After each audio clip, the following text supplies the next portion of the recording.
सर्वांना? आजची बोधकथा आहे अकबर आणि शूरवीर.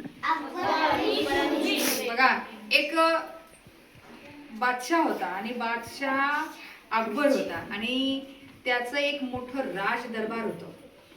आणि त्या राज दरबारामध्ये अकबराने सांगितलं होतं की आपल्याला खूप असे लढवय्ये शूरवीर जे सैनिक असतात ते आपल्याला हवे आहेत. मग काय झालं बघा, त्या गावामध्ये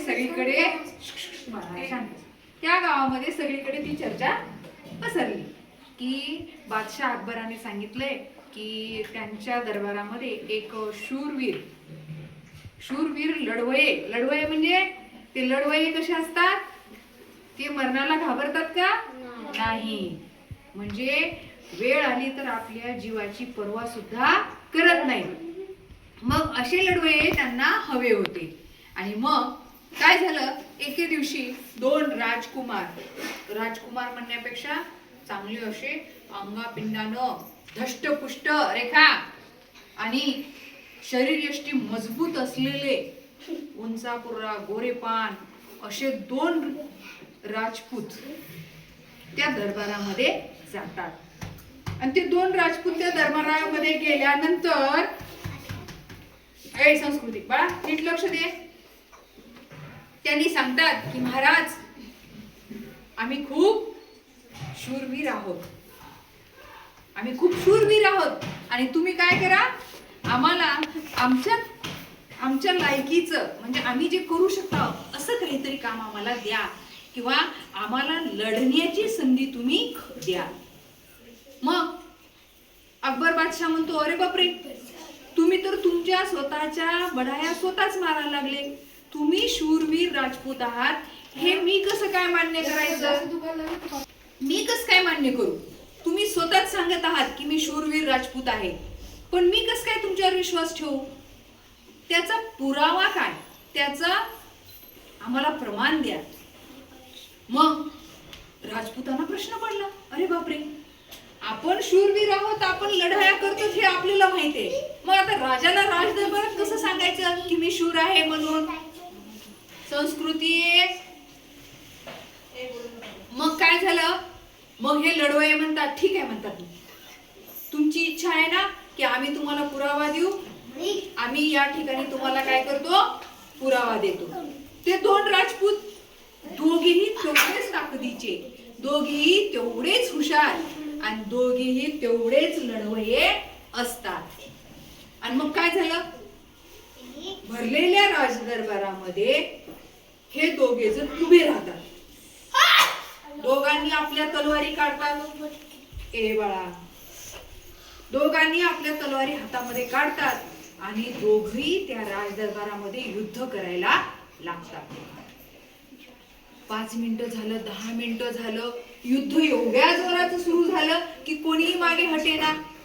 दोघेही तेवढ्याच ताकदीचे, दोघेही तेवढे शूरवीर होते. आणि मग काय झालं, शूरवीर असणारे दोघेही खूप खूप जोरात घन घन घन घन त्यांच्या तलवारीचा आवाज सुरू झाला.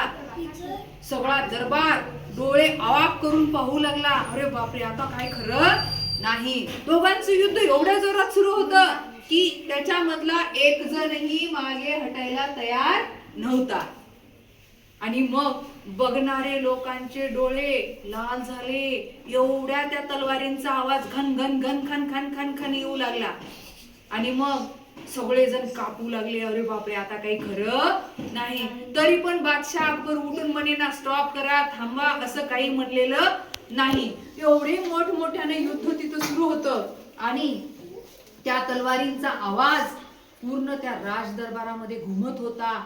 जणू काय त्या तलवारीच्या ज्वाळा बाहेर पडत होत्या असा आवाज.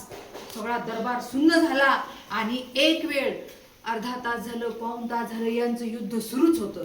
कारण दोघेही तेवढ्याच ताकदीचे शूरवीर राजपूत होते.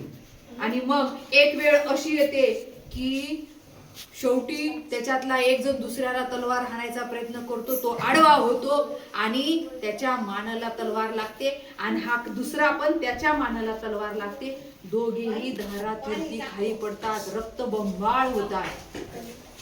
आणि मग काय झालं, रक्तबंबाळ झालेल्या अवस्थेमध्ये राज दरबार सगळा आवाज झाला, अरे बापरे. आणि मग जेव्हा ते धारातीर्थी पडले, खाली पडले, तेव्हा ते राजपूत म्हणतात की अकबरांना म्हणतात, अकबर बादशाह शूरवीर जन्माचा आणि मृत्यूचा विचार करत नाहीत आणि तुम्ही काय केलं, तुम्हाला आमची जी शौर्य होतं त्याच्यावर तुम्हाला शक होता, डाऊट होता, संशय होता आणि म्हणून तुम्ही काय केलं, आमचा प्राण घेतला. आणि राजपूत लोक मरणाला कधीही घाबरत नाहीत असं ठणकावून सांगितलं आणि त्या दोघांनी त्या राजदरबारामध्ये त्यांचा प्राण सोडला. तात्पर्य काय, शूरवीर लोक कुणालाही घाबरत नाही. समजली गोष्ट? Okay, thank you.